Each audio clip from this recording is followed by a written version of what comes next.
رونق کل اولیاء یا غوث اعظم دستگیر، پیشوائے اصفیاء یا غوث اعظم دستگیر، آپ ہے پیروں کے پیر اور آپ ہے روشن ضمیر، آپ ہے پیروں کے پیر اور آپ ہے روشن ضمیر، آپ شاہ اتقیاء یا غوث اعظم دستگیر، غوث اعظم دستگیر، جلم دستگیر، غوث اعظم میرے پیر۔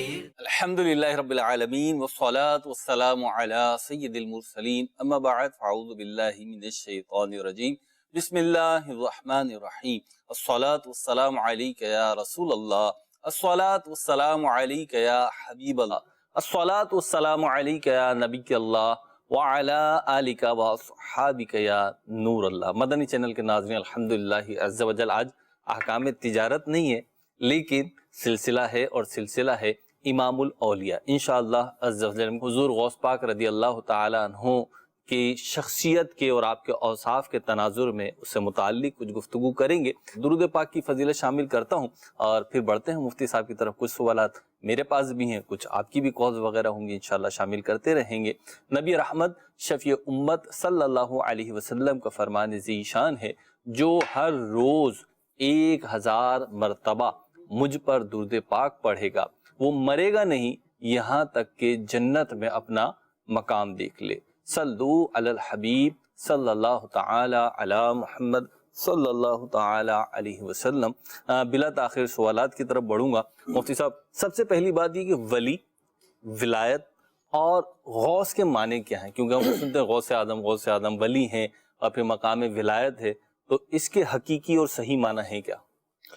الحمدللہ رب العالمین والصلاة والسلام علی سید الانبیاء والمرسلین، اما بعد فاعوذ باللہ من الشیطان الرجیم، بسم اللہ الرحمن الرحیم۔ بغداد مولا کی مجھے 11ویں شریف یاد آ رہی ہے۔ اچھا، جب آپ وہاں تھے؟ بالکل بڑی رات کو وہاں عید کا سماں ہوتا ہے مزار الانوار پر، ٹھیک، اور یعنی جو غوث پاک رضی اللہ عنہ کی جو مسجد ہے وہ جگمگا رہی ہوتی ہے، ٹھیک، اور دنیا بھر سے زائرین آئے ہوتے ہیں مختلف جگہوں سے، ہر ایک اپنے اپنے انداز میں یاد منا رہا ہوتا ہے۔ ٹھیک، اور ایک منظر تو مجھے کبھی نہیں بھولے گا۔ ٹھیک، عراق کا ایک علاقہ ہے کردستان، ٹھیک ہے، وہاں کا ایک قافلہ میں نے آتے ہوئے دیکھا، اور جیسے ہی وہ قافلہ گیٹ میں داخل ہوا ہے، جی، ایک خاص ان کا انداز تھا، اس انداز پر انہوں نے چلنا شروع کر دیا، کیفیت ہی الگ ہے۔ ٹھیک، سین کے آتے میں اس انداز پر وہ داخل ہوئے کہ ہم غوث پاک رضی اللہ عنہ کے دربار میں داخل ہو گئے ہیں۔ آپ نے جو سوال کیا کہ ولی کسے کہتے ہیں، ولایت کسے کہتے ہیں، غوث کا کیا معنی ہے، لفظ ولی تو قرآن پاک سے مستفاد ہے، ٹھیک، قرآن پاک سے نکالا گیا۔ قرآن پاک میں کہا گیا الا ان اولیاء اللہ لا خوف علیہم ولا هم یحزنون، ٹھیک ہے، کہ جو اولیاء ہیں، ولی کی جمع ہے اولیاء، ٹھیک ہے، کہ جو اولیاء ہیں نہ انہیں کوئی رنج ہے نہ کوئی خوف ہوگا قیامت کے دن، اللہ تعالیٰ انہیں امان میں رکھے گا۔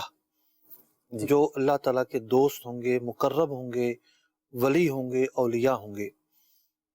اولیاء جمع ہے، ولی اس کا واحد ہے۔ ٹھیک، اس کا معنی تو ہے دوست، مددگار، لیکن اصطلاحی الفاظ میں اس سے مراد ہے جی، وہ بندہ کہ جو اللہ کا دوست ہو، ٹھیک، جسے اللہ تعالیٰ اپنا دوست بنا لے۔ ٹھیک ہے، اور اللہ تعالیٰ اپنا دوست کسی کو کیوں بناتا ہے، اس میں کوئی اور عمل نہیں، اللہ تعالیٰ کا فضل ہی شامل حال ہوتا ہے۔ ٹھیک ہے، اللہ جسے چاہتا ہے اسے اپنا دوست جسے بنا، چاہتا ہے اپنا خاص قرب عطا فرماتا ہے، ٹھیک ہے، پھر اسے خاص طاقت عطا فرماتا ہے۔ ٹھیک، ایک حدیث پاک ہے کہ بندہ نوافل کے ذریعے میرا قرب حاصل کرتا ہے، یہاں تک کہ میں اسے اپنا محبوب بنا لیتا ہوں۔ سبحان اللہ، جب میں اسے اپنا محبوب بناتا ہوں تو میں اس کے کان بن جاتا ہوں جس سے وہ سنتا ہے، اور مراد اس سے یہ ہے کہ میں اس کے کانوں میں وہ قوت پیدا کر دیتا ہوں کہ جس سے یہ دور و نزدیک کے جو سننے والے تکلفات ہیں ختم ہو جاتے ہیں، نور الہی گویا کہ اس کے کانوں میں آ جاتا ہے۔ نور الہی آ جاتا ہے۔ میں اس کے ہاتھ بن جاتا ہوں جس سے وہ کام کرتا ہے، میں اس کے پاؤں بن جاتا ہوں جس سے وہ چلتا ہے۔ تو یوں یعنی اللہ تعالیٰ ان اعضاء کے اندر قوت اور طاقت عطا فرما دیتا ہے۔ تو جب بندہ ولایت کے مرتبے پر فائز ہوتا ہے تو پھر وہ عام بندہ نہیں رہتا، ٹھیک، دو اعتبار سے خاص بن جاتا ہے، کم از کم دو اعتبار سے۔ ٹھیک ہے، ایک اس اعتبار سے کہ اسے وہ معرفت کے اور علوم کے خزانے حاصل ہوتے ہیں کہ دیگر افراد کو